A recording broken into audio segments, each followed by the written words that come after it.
Yorana et merci de nous rejoindre en ce mardi 22 juillet. Défiscalisation maintenue pour les bateaux de pêche construits en Polynésie. Manuel Valls a rassuré le secteur ce matin car les coûts de construction ont explosé. Et le ministre des Outre-mer sera l'invité de cette édition qui sera largement consacrée à son déplacement au Fénois.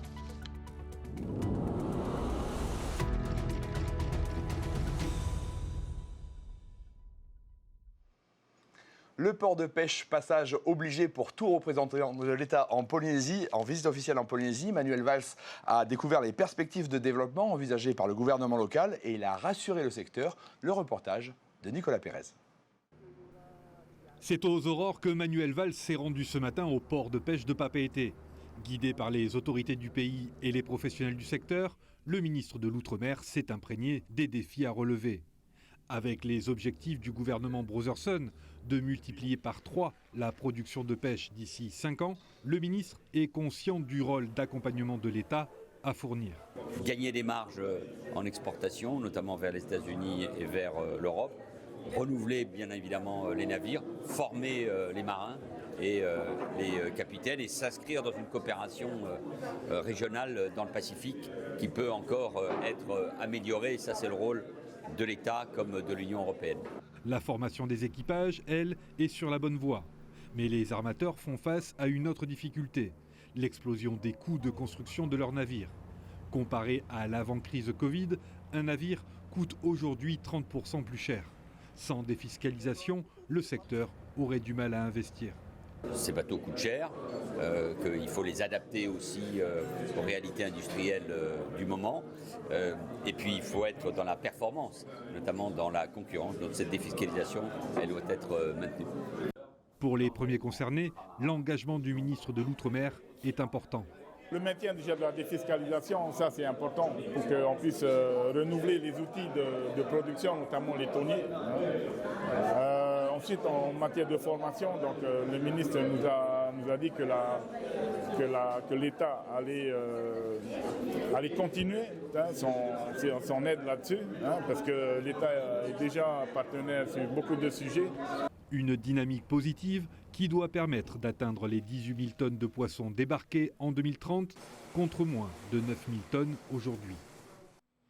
Bonsoir Monsieur le Ministre. Bonsoir. Alors vous achevez donc une semaine de déplacement en Polynésie, au Fénois. Alors pendant votre séjour, vous avez manifesté votre admiration pour ces cultures très puissantes. On vous a entendu les féliciter à plusieurs reprises. Est-ce que vous entendez aussi ces souhaits d'émancipation qui sont exprimés de la part d'une partie de la population ? Nous avons peu parlé des sujets politiques, mais je les connais. Moi j'ai constaté une Polynésie qui évidemment a ses défis à relever, celui du changement climatique, ses problématiques sociales, je pense à la question des inégalités, des défis considérables, nous en dirons un mot sans doute, celui de la lutte contre le narcotrafic, contre les drogues, contre les stupéfiants. Mais j'ai vu aussi un pays, un Fénois, qui va bien, qui regarde en tout cas l'avenir avec de l'optimisme et qui a envie surtout d'utiliser tous ses atouts pour pouvoir commercer dans le Pacifique, pour pouvoir s'élargir davantage dans cette région et qui représente incontestablement un atout pour la France. On a souvent dit la France apporte beaucoup à la Polynésie. C'est vrai d'un point de vue financier. Mais moi je trouve que la France apprend beaucoup de la Polynésie, notamment dans son rapport à la culture, à l'océan, à l'autre, dans la manière de vivre. Alors tout n'est pas rose, j'en suis bien conscient, mais il y a là une force, une tranquillité aussi, une sérénité qui, malgré les problèmes incontestables de vie quotidienne, sont assez exemplaires de mon point de vue pour la France, vue dans la situation politique dans laquelle elle se trouve. Une sérénité probablement plus marquée que, en tout cas, chez nos voisins calédoniens. Alors, l'accord de Bougival est contesté, vous l'avez vu hier encore, par l'Union calédonienne, mais la décolonisation est tout de même en marche dans cette collectivité. Pourquoi est-ce qu'elle n'allait pas en Polynésie ? Est-ce que c'est parce que le Tavini a choisi finalement la voie pacifique ? Non, il ne faut jamais qu'il y ait la moindre prime à la violence. Les histoires de la Calédonie et de la et de la Nouvelle-Calédonie et de la Polynésie sont très différentes, vous le savez. La Polynésie bénéficie aussi d'une autonomie forte, qui vient d'ailleurs depuis plus longtemps que la Nouvelle-Calédonie. Il faut examiner ces sujets, voir qu'est-ce qui peut être amélioré, comment donner Mais ça va plus être fait. Il de y aura compétences. un examen. Ah, mais ce sont des sujets qui doivent être traités d'abord par les Polynésiens. Il faut que ces débats soient portés à la connaissance des Polynésiens. Je n'ai pas le sentiment que lors des dernières élections territoriales ici en Polynésie, le débat est véritablement porté sur ce sujet, sinon plutôt sur le renouvellement des responsables politiques. Et puis il faut s'occuper des vrais sujets des Polynésiens. C'est vrai d'ailleurs pour toutes les populations et évidemment dans l'Hexagone. Il faut traiter des vrais sujets, l'emploi, la formation, l'avenir de la jeunesse, la question de la pêche, l'autonomie alimentaire. Ce sont des sujets que vous avez traités tout au long de la Mais semaine, mais ce sont surtout des sujets de compétences locales. Aujourd'hui, je n'ai pas le sentiment que ce soit le sujet principal, le sujet qui soit au cœur de toutes les tensions, comme c'est le cas en Nouvelle-Calédonie, qui a une histoire différente. Mais je suis évidemment attentif aux débats qui ont lieu. Je suis aussi attentif, et la France y est présente, aux débats qui ont lieu au niveau des Nations Unies. Mais le gouvernement de la Polynésie, celui de la France, doit pouvoir parler de ces sujets-là avec l'ensemble des forces politiques, mais économiques et sociales, tranquillement, de l'avenir, bien évidemment. Moi, j'ai une conviction, et je l'ai ressenti évidemment là où je suis allé, c'est que le lien entre la Polynésie et la France, l'État, est fort. Pas uniquement d'un point de vue financier, mais du point de vue aussi de la mémoire, de ce que les uns et les autres apportent. Et au fond, on est en train de trouver un équilibre qui me paraît très intelligent. Je pense qu'il faut évidemment enlever toute idée de paternalisme et d'infantilisme. La Polynésie s'épanouit dans ce territoire du Pacifique toute seule. Mais on doit pouvoir ensemble, pour défendre des intérêts communs, avancer ensemble. Il y a un autre sujet sensible, vous le savez, c'est le nucléaire en Polynésie. Certains Polynésiens attendent toujours un pardon de la France. Est-ce que ce pardon va venir? Et surtout, est-ce que le remboursement attendu par la CPS, on estime qu'il y a plus de 100 milliards qui ont été dépensés pour les maladies radio-induites, est-ce que ces dépenses vont être remboursées par l'État? Je sais que c'est un sujet sensible qui a fait basculer d'ailleurs l'histoire moderne dans les années 60 de la Polynésie française. Et moi, je souscris à la nécessité d'un acte symbolique fort. Et il est nécessaire à la mémoire autour des essais nucléaires. C'est au président de la République de le décider. Ensuite, l'État, à travers le chef de l'État, à travers le président de la République, Emmanuel Macron, avait pris un certain nombre d'engagements. Ces engagements, pour la plupart, sont tenus. La prolongation des missions allées depuis 2022, le centre de mémoire qui maintenant est à la main du gouvernement polynésien, l'installation du RSMA, service militaire adapté à eau, la dépollution évidemment des terrains, la déclassification de tous les documents. On est arrivé aujourd'hui à 98%, le report jusqu'à fin 2027 pour tout dossier d'indemnisation. Et il reste bien évidemment, vous l'avez fort bien dit, la question des indemnisations. Il y a un débat qui a lieu, une discussion avec la CPS. Je crois qu'on est d'accord autour d'une somme forfaitaire, 70 000 euros à peu près par dossier. Mais maintenant, il faut discuter du nombre de personnes qui peuvent être concernées. Ce travail doit continuer à se mener. Le ministre de la Santé viendra dans quelques semaines ici en Polynésie. On pourra également l'interroger sur ces sujets-là. Mais moi, je trouve que le dossier avance de manière intelligente des passionnés. Il y a aussi une commission d'enquête parlementaire qui aboutira sans doute à une proposition de loi dans quelques mois. Donc sur ces dossiers-là, dans la transparence, je l'ai déjà dit, l'État n'a rien à cacher. On doit pouvoir avancer parce que c'est important qu'il y ait toujours une réconciliation des mémoires. Alors il y a une autre question de santé, mais qui concerne aussi la sécurité et la société, c'est l'ICE. On vous a entendu en parler hier. On a pu avoir le sentiment que vous mettiez un peu le cannabis au premier plan dans la lutte. Le haut-commissaire parlait aussi de l'alcool. Mais l'ICE, c'est vraiment la drogue qui inquiète le plus les Polynésiens. Qu'est-ce que vous pouvez faire? Est-ce que vous pouvez répondre à la demande du président de la Polynésie qui demande à augmenter le quantum des peines? L'ICE, évidemment, provoque des dégâts considérables en matière de santé publique, peut détruire les personnes. Donc il faut mener une action, et nous le faisons, très forte, très puissante, d'abord de coopération internationale, puisque la Polynésie est est un lieu de passage, une route de passage entre les États-Unis d'Amérique et l'Australie. Il y a eu des saisines records encore il y a quelques jours. Et hier, nous l'avons vu avec les services des douanes, la police, la gendarmerie, nos armées, la police municipale de Papeete. Tout le monde est extrêmement mobilisé. Donc non, c'est évidemment une priorité. Le quantum des peines est déjà très important. Il s'applique et a priori il ne bougera pas. On peut toujours faire évoluer les choses. Mais il est important et il faut une lutte déterminée. Mais là, il ne doit pas cacher le reste. Et la consommation de cannabis avec des doses particulièrement puissantes est particulièrement dangereuse pour la population en général et notamment pour les mineurs. Il ne faut pas avoir une vision romantique de la consommation de cannabis, et le mélange cannabis alcool, évidemment, provoque de la violence, notamment dans le milieu familial, mais aussi sur la route. Je pense au nombre de morts sur 2 roues qui est à déplorer en Polynésie. Donc c'est une lutte générale. Il y a le travail de l'État et il faut un véritable travail de prévention, de santé publique, de santé mentale qui doit être mené au niveau du pays. Très bien. Alors, vous allez retrouver à votre retour ce soir un gouvernement qui est en pleine tempête budgétaire. C'est un petit peu compliqué, on le sait. Est-ce que la Polynésie et les Outre-mer vont être épargnés par cette tempête budgétaire? Est-ce que vous pensez pouvoir maintenir les crédits alloués à la Polynésie? Vous savez, j'ai une longue expérience politique et je dois dire que c'est une chance et un honneur d'être ministre des Outre-mer et d'être très présent avec cette mission auprès de mes compatriotes ultramarins. Et je veux faire avancer les dossiers, reconstruire Mayotte, venir en aide à La Réunion après un cyclone, régler le problème évidemment de la Nouvelle-Calédonie en établissant la paix civile, lutter contre la vie chère partout et répondre aussi évidemment aux attentes des Polynésiens. Et je viens de passer une semaine, je veux dire, particulièrement intéressante, passionnante avec mes compatriotes polynésiens, avec l'ensemble des élus et des acteurs économiques. Ça vous encourage à maintenir les budgets? Non, ça m'encouragerait à rester ici, mais je dois rentrer bien évidemment et je pars ce soir. Il faut que la responsabilité l'emporte, vous savez, dans l'Hexagone. Il y a beaucoup d'irresponsabilités, il y a beaucoup de divisions et je dois préserver évidemment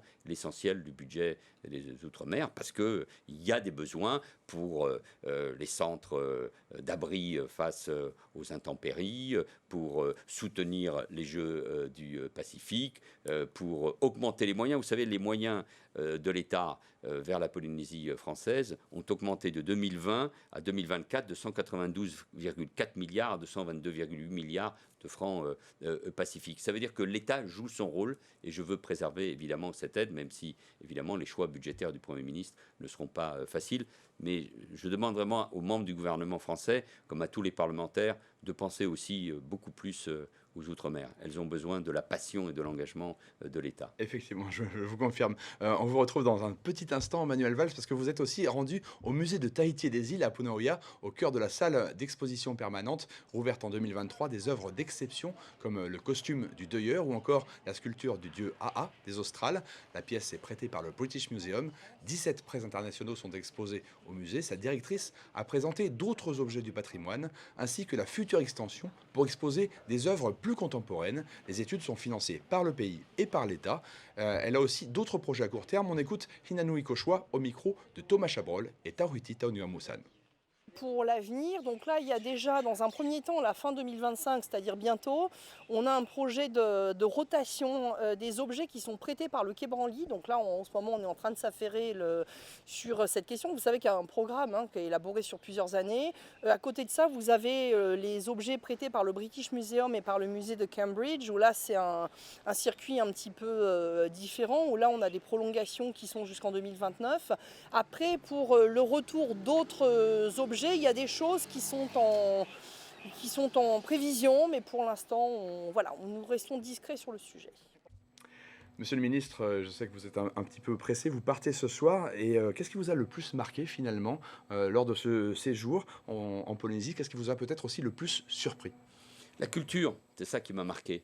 La passion pour la culture, la fierté pour les cultures, parce qu'elles sont différentes, vous le savez parfaitement, selon les archipels visités, selon rencontrés, une très grande dignité, une très grande fierté, une très grande tranquillité dans la manière d'envisager les sujets. Et au fond, à travers le musée que j'ai visité, où le succès de l'UNOC, succès de la France, mais qui est dû d'abord à la Polynésie, à son gouvernement, qui s'est engagé de manière extraordinaire sur ce sujet-là. Je répète ce que j'ai dit il y a un instant.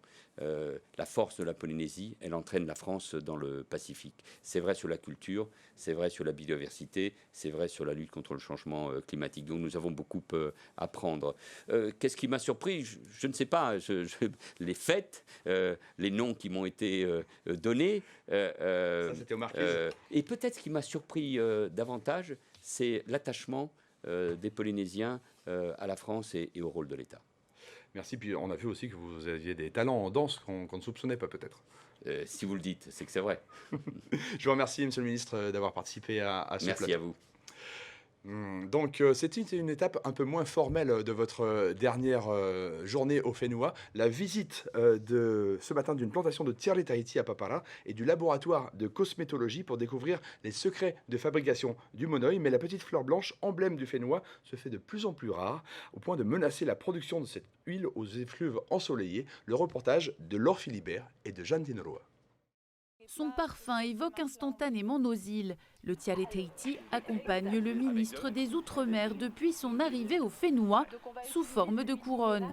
Ingrédient incontournable dans la fabrication du monoï, cette fleur se fait plus rare ces dernières années. Si on ne fait rien aujourd'hui, d'ici 10-15 ans, malheureusement, les producteurs de Tiare Tahiti n'en aura plus assez, surtout qu'on a énormément besoin et que c'est une fleur emblématique. Aujourd'hui, il y a énormément de producteurs vieillissants sur cette filière. Malheureusement, les jeunes ne veulent pas trop non plus se lancer. L'alerte vient depuis un moment de la part de nos producteurs de monoï de Tahiti d'appellation d'origine, où on ne peut que constater que sur l'île de Tahiti, en tout cas, les propriétaires ne sont plus là, les héritiers ne souhaitent pas forcément reprendre ces exploitations. Donc en effet, on observe une diminution du nombre de surfaces pour la culture du Tiare Tahiti. L'exploitation Whenua Hotu à proximité du laboratoire de cosmétologie de Papara compte près de 1500 pieds de Tiare Tahiti.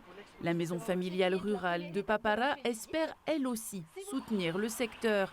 Car si plusieurs marques nationales de produits cosmétiques souhaitent développer des gammes intégrant du monoï de Tahiti, la production locale ne permet pas de répondre complètement à leurs besoins.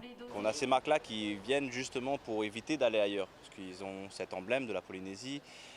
Et nous, on veut aussi développer. Et c'est dommage que cette fleur-là partirait justement, où ces investisseurs partiraient ailleurs, alors que non, ça pourrait créer une économie pour nous ici localement. Dans le cas du cahier des charges d'appellation d'origine monoï de Tahiti, il doit y avoir 10 boutons de fleurs de Tiare Tahiti par litre. Et ces boutons, c'est les boutons qu'on cueille dans la journée. L'objectif, c'est de voir si on peut étendre cette durée d'utilisation des boutons, ce qui donnerait la possibilité d'utiliser de Tiare Tahiti qui viennent de nos îles un petit peu éloignées.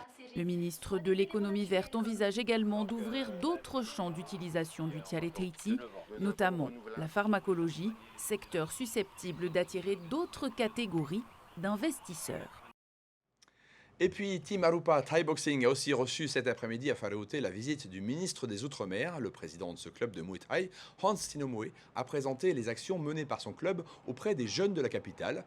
8 de ces boxeurs monteront sur le ring en Nouvelle-Zélande. Ils participeront à la compétition Born to Fight. Certains combattront pour des ceintures de champion du Pacifique Sud. On écoute Hans Tinomoe. Il répond aux questions de Désiré Teivao. J'étais étonné qu'il a choisi à venir voir la Team Arupa. Je suis fier de présenter mon club avec nos jeunes. Les jeunes d'ici, des fois, dans leur quartier, ils se perdent. Et ici, quand on vient ici, ils se permettent de se défouler. Cette année, on a 75 licenciés, 12 boxeurs à partir. Il y aura 7 qui vont boxer pour une ceinture de champion de Pacifique Sud en Nouvelle-Zélande dans 3 semaines. Le réseau de bus se modernise un peu plus chaque jour après la réforme tarifaire, l'application et le site internet. Ce matin, le pays inaugurait 6 bornes d'information voyageurs. Elles sont opérationnelles et visibles à Papeete, Pire, Arué et Faa'a. Le reportage de Mereteato et Herehao Teariki. Ceci n'est pas un lampadaire, mais une borne d'information voyageurs électrique et connectée. Le nouvel outil proposé par le pays pour informer en temps réel les usagers des transports. Délai d'attente, temps de retard éventuel du bus, raison de ce retard. Le ministre Jordi Chan se réjouit de ce nouvel outil. C'est le système qui nous a permis de mettre en place la réforme tarifaire et également de mettre en place l'application, parce que sur l'application, il y a également la géolocalisation des bus, etc. etc. Et c'est ces informations qui nous permettent de prédire en fait le temps d'attente en temps réel. L'idée, c'est de rendre le réseau de transport en commun de plus en plus performant Donc on a commencé, comme je disais, avec l'optimisation du réseau de bus, ensuite la réforme tarifaire, les nouveaux outils technologiques et maintenant les bornes d'information voyageurs. C'est des systèmes qu'on retrouve dans d'autres pays à travers le monde. Aujourd'hui, il n'y en avait pas au Fénois, donc c'est vraiment une première et je pense que ça sera très bien accueilli. Les usagers, eux, sont plutôt séduits. C'est la première chose que j'ai regardée lorsque je voulais aller sur Pamatay. Non, mais c'est bien, ça s'améliore avec le tarif et tout. Je fais les deux, j'ai ma voiture, mais quelquefois c'est tellement pratique de prendre le bus, le problème pour se garer qui n'est pas évident. Voilà, c'est pour cela. C'est très bien qu'ils ont mis en place ça ici, à l'arrêt de bus. Il y a les horaires pour le bus, tel bus, ils arrivent. Pour ceux qui ne... On va parler pour les gens âgés, ils ne sont pas tellement sur le numérique. Moi, à chaque fois que j'attends le bus, ils sont tout le temps 30 voire 1 heure en retard. Donc, le fait qu'on sache que c'est en retard, ce ne sera pas forcément utile pour que le bus il arrive plus vite. Du coup, au final, on va quand même attendre. Une 7e borne sera posée à l'arrêt de bus du quartier Outoumoro à Punaouia. Et le ministre l'assure, si le système fonctionne, il sera élargi à l'ensemble des arrêts prioritaires du réseau de transport en commun à Tahiti. C'est la fin de cette édition. Ce soir sur votre chaîne, votre série documentaire iconique Polynésie, puis le film d'animation Pierre Lapin 2. Si vous avez manqué le Riva, ne ratez pas la soirée du 10 juillet. Elle sera retransmise à 21h. Et puisque le Riva n'est jamais vraiment terminé, on se quitte sur les images de Mano Riva, excellent 2e prix du Huratao cette année, avec notamment 2 danseuses venues de TNTV, Loana Hoffman et notre nouvelle journaliste Rémi Thierlot, que vous retrouverez à cette même place demain soir. Excellente soirée, je vous laisse apprécier Mano Riva.